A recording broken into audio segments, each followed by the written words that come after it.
શું કોર્ટની હાયરાર્કી કાયદાનો અર્થ બદલી શકે છે?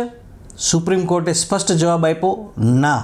દોસ્તો, 29 જાન્યુઆરી 2026ના રોજ જયદીપ ચોગુલે વર્સિસ શીલા ચોગુલે કેસમાં સુપ્રીમ કોર્ટે આ સિદ્ધાંત સ્પષ્ટ કર્યો. સુપ્રીમ કોર્ટે આ કેસમાં જણાવ્યું કે કોર્ટની હાયરાર્કી એટલે કે કોર્ટના પદાનુક્રમ, અધિકાર ક્ષેત્રનો ટકરાવ, સત્તાનું વર્ચસ્વ કે સત્તાના અહંકારને આધારે સંસદ દ્વારા જે પરિભાષાઓ કે જે વ્યાખ્યાઓ કાયદાની આપવામાં આવી છે એને બદલી શકાતી નથી.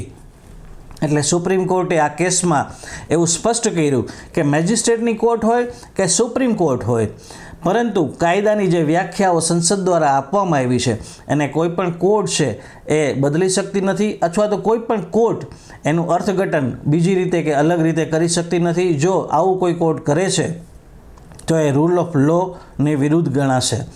દોસ્તો, આ કેસમાં સુપ્રીમ કોર્ટે એ સ્પષ્ટ કર્યું કે તમે ગમે એટલા ઉપર કેમ ના હો, પરંતુ કાયદો તમારાથી ઉપર છે. દોસ્તો, આ કેસમાં સુપ્રીમ કોર્ટે સ્પષ્ટ સંદેશ આપ્યો કે સત્તાનું સ્ત્રોત છે એ માત્ર ને માત્ર કાયદો જ છે. અને આ કેસ છે એ સ્પષ્ટ કરે છે કે રૂલ ઓફ લો સર્વોપરી છે. દોસ્તો, કાયદાની વાતો ફોલો કરો. આવા જ બંધારણીય જ્ઞાન અને નીડર કાનૂની વાતો માટે તમારો જો કોઈ પ્રશ્ન હોય તો કોમેન્ટ બોક્સમાં જરૂરથી મૂકશો. ધન્યવાદ.